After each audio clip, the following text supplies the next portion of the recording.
Que el Señor te bendiga, mi hermano. Mi hermana, es un gusto estar acá contigo una vez más. Continuamos con la carta de Pedro, capítulo 1. Así que después de esta introducción, arrancamos.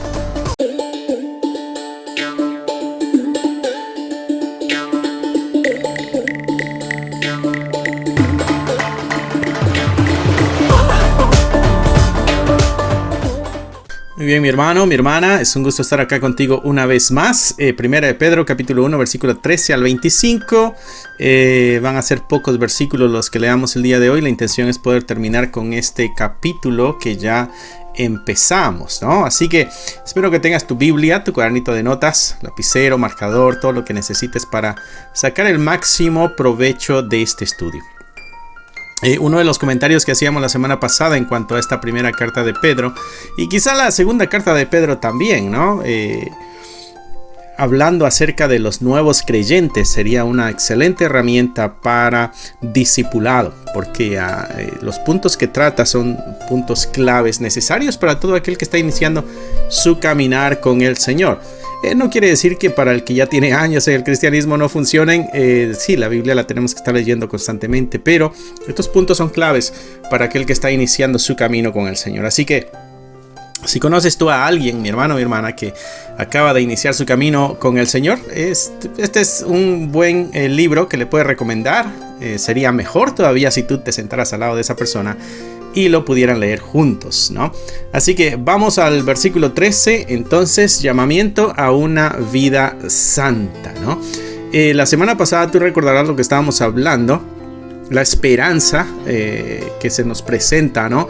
A través de Jesucristo y todos los beneficios que había, ¿no? Entonces, por tanto, dice el versículo 13, nos está dando a entender de que ya que hemos entendido, ya que hemos comprendido o que estamos viendo las tremendas bendiciones del 1 al 12, ya que estamos en esta situación tan clara, positiva y llena de esperanza, entonces, ¿qué es lo que nos corresponde hacer? Y Pedro acá es el que nos está diciendo. Por tanto, dice, ceñid los lomos de vuestro entendimiento, ¿no? La importancia de nuestra mente, de nuestro conocimiento. Conocer la palabra de Dios. Ceñid los lomos, ¿no? Es esta expresión de aplicarnos, de ser disciplinados, ¿no? Disciplínate en tu entendimiento, ¿no? Obvio, está hablando de la palabra de Dios. ¿Qué más? ¿Cuál es el otro consejo que da Pedro? Sed sobrios. Esto habla acerca del dominio propio, ¿no? Afírmense en su conocimiento, afírmense en su entendimiento. Tengan dominio propio, dice, y esperad por completo en la gracia. Está la esperanza viva. Aquí está hablando de esperanza, de dominio propio y de la disciplina en cuanto al conocimiento. Un versículo, mis hermanos, lleno de pasos prácticos como creyentes, ¿no? Por eso te decía, este libro está muy bueno para aquellos que están iniciando su caminar con el Señor, ¿no? Esperad por completo en la gracia que se os traerá cuando Jesucristo sea manifestado. Y la afirmación una vez más de que Jesucristo va a manifestarse. Jesucristo viene por su iglesia, mis hermanos, es algo que nosotros como iglesia estamos esperando. Nuestra responsabilidad mientras esperamos es anunciar este evangelio. Jesucristo dijo ir y hacer discípulos, ¿no? ¿Qué es eso de hacer discípulos? Bautizarlos en el nombre del Padre, el Hijo y el Espíritu Santo y enseñarles que obedezcan todo lo que Él nos ha enseñado. ¿De qué manera puedo hacer discípulos? Bueno, les predicas el evangelio, son bautizados y son instruidos en la palabra de Dios. Eso es hacer discípulos, mis hermanos. Eso es lo que Cristo hizo, ¿no? Trajo un mensaje, hubieron 12 que le venían siguiendo. Bueno, había grandes cantidades, ¿verdad? Pero hablando de los 12 apóstoles o discípulos, van con él y están siendo instruidos constantemente por él, y ellos están, ya que él no está, ellos continúan la obra. Esa es la idea de ser discípulos. Tú y yo tenemos que ser discípulos, tenemos que desaparecer tarde o temprano de la vida de esas personas, pero esas personas deben continuar la obra, ¿no? Eso es lo que es hacer discípulos, hacer alguien igual a ti, parecido a ti. Recuerda las palabras de Pablo: imítenme a mí porque yo imito a Cristo. Esa es básicamente la idea del discipulado, ¿no?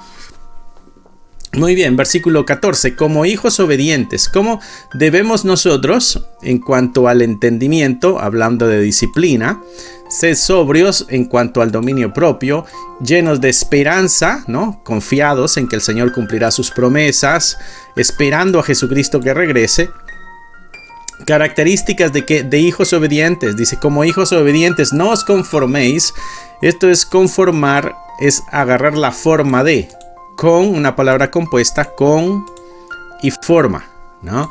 No te hagas a la forma o no te hagas a la manera. En otras palabras, no sigas el ejemplo de los deseos que antes tenías estando en vuestra ignorancia. O sea, no dejes que las pasiones y los deseos de la vida pasada vengan y te continúen dando la forma, te continúen dando dirección, te continúen diciendo cómo debes vivir tu vida. No, por eso era necesario entonces ceñir los lomos del entendimiento.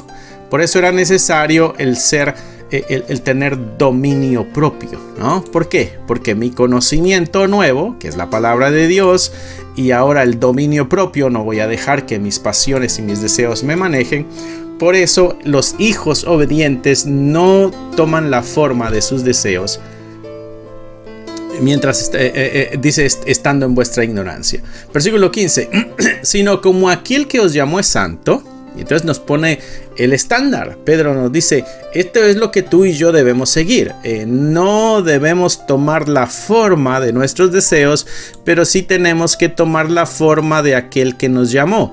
¿Y cómo es este que nos llamó? Bueno, este que nos llamó es santo. Y por lo tanto, nosotros, como somos hijos de Él, nosotros también tenemos que ser santos en toda vuestra manera de vivir. No solo en algunas áreas. Santo quiere decir cortado, separado o apartado, ¿no?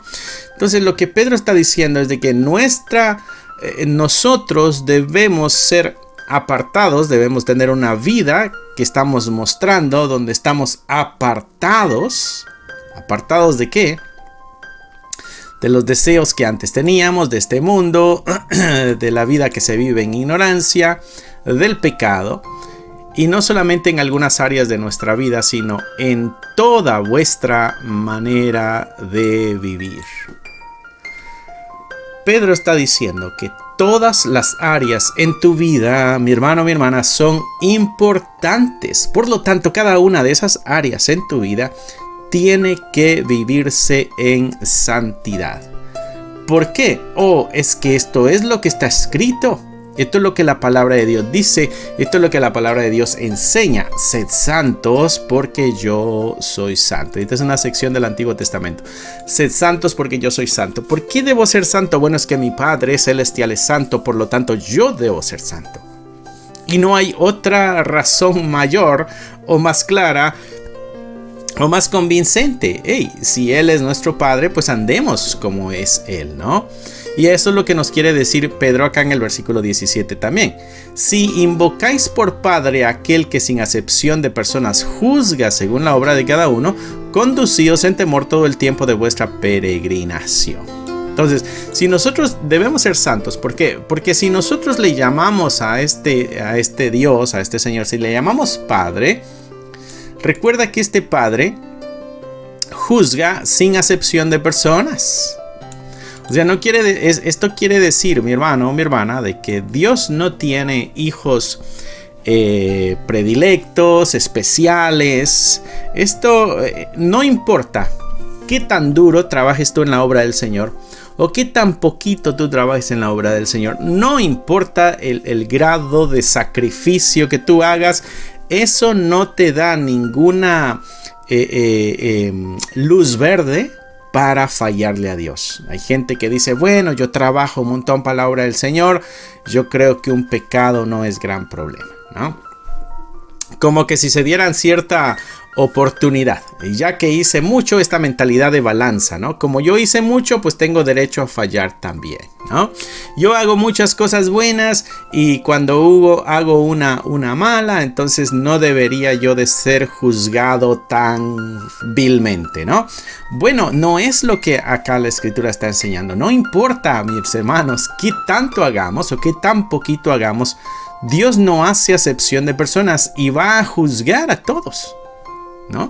Dice, según la obra de cada uno. Conducíos entonces en temor todo el tiempo de vuestra peregrinación. Entonces, toda nuestra vida, mira acá, sed santos en toda vuestra manera de vivir. Andar en temor en todo el tiempo de la peregrinación. Todos son absolutos, ¿ok? Todo es absoluto. Tiempo de nuestra peregrinación. Pedro está claro en la idea de que aquí somos peregrinos. Este no es nuestro lugar final. Nosotros vamos a la eternidad. Somos ciudadanos del cielo. Somos ciudadanos de una patria, de un lugar celestial. Así que este lugar no es al que debemos aferrarnos. Este lugar no es el que debemos agarrar y esperar. No, le esperamos algo eterno, algo celestial. Y entonces Pedro usa esta palabra. Aquí somos peregrinos, ¿sabes? El peregrino es el que va caminando nada más. Esta es la misma idea. Esta es la misma idea del pueblo de Israel en el desierto. ¿Recuerdas que en el desierto no construyeron casas de ladrillo ni de piedra? No, eran tiendas móviles. ¿Por qué? Porque van a estar ahí un momentito de tiempo nada más. Van a una tierra diferente, ¿no? ¿A dónde van? Van a una tierra donde fluye leche y miel. ¿A dónde van? Van a un lugar donde hay amor, hay misericordia, hay abundancia y justicia. Un lugar propio. Y es un lugar que no edificaron ellos. Recuerda las palabras de Moisés. Van a ir ustedes a un lugar que ustedes no edificaron. Van a cosechar lo que ustedes no sembraron. Van a tomar agua de cisternas que ustedes no hicieron. Bueno, en fin. Esta es la misma idea en este momento que estamos viviendo. Como en el tiempo de ellos en el desierto, así estamos nosotros viviendo este tiempo. Esperando la promesa eterna. Llegar a este lugar celestial, ¿no? Así que mientras estamos aquí, esto no es nuestra estancia eterna, esto es pasajero. Aquí somos peregrinos. ¿Ok? Muy bien, versículo 18 dice, sabiendo que fuiste rescatado de vuestra vana manera de vivir, la cual recibiste de vuestros padres, no con cosas corruptibles como oro o plata, sino con la sangre preciosa de Cristo, ¿no? Entonces dice, tengan esto en mente sabiendo, o sea, tengan esto claro. Ustedes lo tienen que saber. Ustedes fueron rescatados, dice, de una manera de vivir que era vana. Vana, de ahí viene nuestra palabra vanidad, lo que quiere decir es vacío, sin sentido, sin propósito, ¿no? Nuestra vida pasada era una vida sin sentido, sin razón, sin propósito. No había un por qué seguir viviendo prácticamente, ¿no? Vino a darle sentido a nuestra vida Jesucristo. Jesucristo en nosotros le pone sentido a nuestra vida, ¿no? Entonces Pedro está diciendo aquí, ustedes fueron rescatados de una forma vacía de vida. Y esa forma vacía ustedes la recibieron de los padres. No necesariamente está diciendo aquí, mis hermanos, de que la vida que recibieron es una vida pecaminosa. No está hablando netamente de pecado, aunque mucho de nuestro pecado lo aprendimos de nuestros padres, ¿no? Bueno, pero lo que está diciendo Pedro aquí está hablando de una vida sin sentido, vacía. Una vida sin fruto, ¿no? Sin razón. Y de ese tipo de vida nosotros fuimos sacados, ¿no? Por lo tanto, tenemos que andar santos porque Él es santo. Atando toda la historia que Pedro nos está diciendo, ¿no? Y dice que esta vida nueva que tenemos nosotros ahora, de donde fuimos rescatados, se tuvo que dar un pago. Y ese pago no fue con plata y oro, que son los metales más preciosos, los más valiosos, ¿no? Los que más gustan a la humanidad. Dice, no, el pago fue con algo mucho más valioso que eso. Porque el oro y la plata son corruptibles. Eso quiere decir que se destruyen con el tiempo, ¿no? Se dañan, desaparecen, pierden valor, qué sé yo, ¿no? Se corroen, ¿no? Esa es la palabra. Entonces, algo más valioso que el oro y que la plata fue el pago para nuestra nueva vida. ¿Y cuál fue ese pago? La sangre preciosa de Cristo.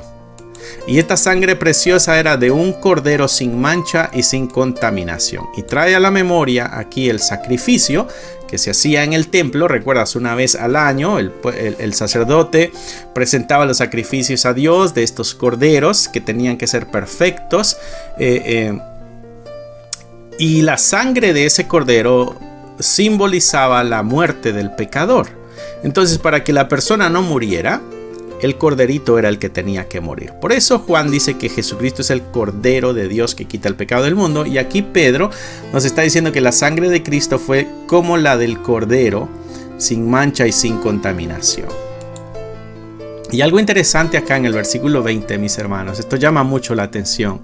Dice que ese sacrificio ya había sido destinado desde antes de la fundación del mundo.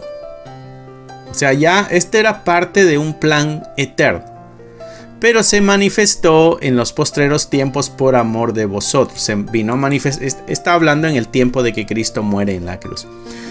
Este plan de que Cristo iba a morir por los pecadores es un plan eterno. Ese plan se había hecho desde antes de la fundación del mundo. Esto es algo interesante, mis hermanos, porque nos muestra el tremendo amor y la tremenda misericordia de nuestro Dios. Porque antes de que el mundo... Mira, Dios fundó el mundo, hizo toda la creación, hizo a Adán, hizo a Eva. Adán y Eva pecaron, le fallaron a Dios, tuvieron hijos y de ahí toda la humanidad pecadora, ¿no? Hasta el tiempo de Jesucristo, donde viene esta manifestación de Él, donde a través de Él nuestros pecados son pagados. Ok. Pero Pedro está diciendo, este sacrificio fue planificado desde antes de que el mundo fuera fundado. O sea, de que antes de que Dios hiciera al hombre y a la mujer, antes de que ellos pecaran, Dios ya sabía que ellos iban a pecar. Y entonces tenía preparado una forma para que esta humanidad encontrara el perdón y tuviera una buena relación con su Creador. Desde antes de pecar, Dios nos amaba ya tanto que ya tenía un plan para nuestro perdón, para nuestra redención, para nuestra salvación, para tener una relación con Él. ¿Te das cuenta de eso? Antes de que fallaras, mi hermano, Dios ya había preparado la forma para que en tu fallo encontraras arreglo, perdón y salvación. ¿Qué nos enseña eso, mis hermanos? Una, nos enseña el tremendo amor que tiene Dios por la humanidad. Otra, nos pone una exigencia a nosotros. Sabes, tarde o temprano a ti y a mí nos van a fallar. Tarde o temprano van a pecar contra nosotros. Tarde o temprano las personas harán algo que nos va a doler y que nos va a ofender. Y entonces, tomando esta misma mentalidad de Dios, sabiendo de que tarde o temprano nos van a fallar, ¿por qué no desde ya preparamos nuestro corazón para dar el perdón? Esa es una tremenda aplicación para nuestra vida. Porque nosotros, antes de pecar, ya se nos había preparado una forma para encontrar el perdón de nuestros pecados. Y entonces, ¿por qué no, si antes de que alguien nos falle o nos dañe o nos lastime o qué sé yo, peque contra nosotros, ¿por qué no desde ya preparamos nuestro corazón? Esa es una tremenda enseñanza para nosotros el día de hoy, imitando a nuestro Señor. ¿Por qué? Porque tenemos que ser santos así como Él es santo. Tenemos que ser diferentes que el resto del mundo. Sed santos como vuestro Padre es santo. Por eso el subtítulo ahí decía que éramos llamados nosotros a llamamiento a una vida santa. Y santa dijimos que era apartada o diferente. Entre todo esto apartamos esto. Y esto es especial, es único, es diferente. ¿Okay? Dios nos amaba desde antes de que nosotros pecáramos, a sabiendas de que íbamos a pecar. El amor de Dios es el mismo ayer, hoy y siempre. Y antes de que falláramos, Dios había preparado ya la manera en que tú y yo encontráramos el perdón y poder tener acceso a este mismo Dios de una forma libre. Aleluya. Hay cosas que a veces nuestra mente no logra entender. Dice que ya había sido destinado desde antes de la fundación del mundo, pero manifestado en los postreros tiempos por amor de vosotros. Una acción de amor, verso 21, mediante el cual creéis en Dios. O sea que nosotros necesitamos a Cristo para poder depositar nuestra fe en Dios. ¿Y quién es este Dios? Bueno, el que le resucitó a los muertos y que le ha dado gloria para que nuestra fe y esperanza sean en Dios. Nuestra fe y esperanza en Dios son el resultado de Cristo muriendo por nosotros, ayudándonos a poder depositar nuestra fe en Dios. Toda la obra, mis hermanos, es la obra de Dios, la obra redentora de Dios en cada una de nuestras vidas. No hay mucho que hayamos hecho nosotros. No hay nada que hayamos hecho nosotros. Todo lo hizo Él. Por eso a Él sea la gloria y a Él sea la honra por los siglos de los siglos. Versículo 22 dice: habiendo purificado vuestras almas por la obediencia a la verdad. ¿De qué manera purificamos nosotros nuestra vida? Bueno, a través de la obediencia a la verdad. Tú y yo debemos conocer la verdad. La palabra de Dios es verdad. Nuestra Biblia es la verdad. ¿Okay? Entonces debemos conocerla para obedecerla. Y al obedecerla, purificamos nuestras almas. ¿Lo hacemos solo nosotros? No. Mediante el Espíritu, y está acá con mayúscula, está hablando el Espíritu Santo. El Espíritu Santo es el que purifica nuestras almas a través de la obediencia de la verdad, ¿no? Para el amor fraternal no fingido, esto nos va a ayudar a nosotros también en nuestras relaciones interpersonales, las relaciones entre hermanos en la iglesia, las relaciones con nuestros familiares, con el resto del mundo. Poder tener nosotros una amistad basada en el amor fraternal y en un amor que no es fingido. Dice: amaos unos a otros entrañablemente. Exhortación. El amor tiene que ser un amor desde lo más profundo de nuestro ser. Esa es la idea de las entrañas, de lo más profundo de nosotros. Con un corazón puro, va en relación a no fingido. O sea, honestidad en el cariño, en el amor, en el respeto, ¿no? No seamos hipócritas, en otras palabras, en el amor que pudiéramos tener entre hermanos. Versículo 23. Siendo renacidos, no de simiente corruptible. Quiere decir que nosotros volvimos a nacer. Estábamos muertos en nuestros delitos y pecados, es lo que Pablo dice. Y se nos dio vida en Cristo Jesús. Ya que se nos dio vida, o sea, hemos sido renacidos, dice que hemos sido renacidos no de una simiente corruptible, ¿no? Sabes, nosotros nacimos de nuestros padres humanos que murieron. Bueno, nosotros hemos renacido de una manera diferente, hemos renacido espiritualmente. ¿Recuerdas que Jesucristo dijo que teníamos que nacer por el Espíritu, ¿no? Teníamos que nacer por el Espíritu, había que volver a nacer. Fue la enseñanza de nuestro Señor Jesucristo allá en Juan. Dice acá que hemos nacido no de simiente corruptible, sino de incorruptible. Allá en el primer capítulo de Juan, también Jesucristo, también el escritor, que es Juan, está hablándonos de estas enseñanzas de Jesucristo, que hay que nacer de nuevo, ¿no? Y ahí es donde entendemos que no todos somos hijos de Dios, solo aquellos que hemos nacido por el Espíritu, ¿no? Dice, siendo renacidos no de simiente corruptible, sino de incorruptible, por la palabra de Dios que vive y permanece para siempre. La misma palabra de Dios es la que nos dio esta nueva vida. ¿Recuerdas cómo es que llega la fe a nosotros? La fe viene por el oír. ¿Y oír qué? Oír la palabra de Dios. Es lo que Pablo dice en Romanos capítulo 10. ¿Por qué? Porque toda carne es como hierba. No nacimos de una simiente corruptible, sino de una incorruptible. Dice, toda carne es como hierba y toda gloria del hombre como la flor de la hierba. O sea, es corruptible, se corroe, se daña, se marchita y muere, ¿no? Mas la palabra del Señor permanece para siempre. Entonces, ya que hemos nacido por la palabra de Dios, esta palabra de Dios permanece para siempre. Por lo tanto, tú y yo permaneceremos también para siempre. Y esta es la palabra que por el Evangelio os ha sido anunciado. ¿Y cuál es esta palabra que nos da vida otra vez? La palabra que nos anunció el Evangelio. Todo regresa a la obra de nuestro Señor Jesucristo.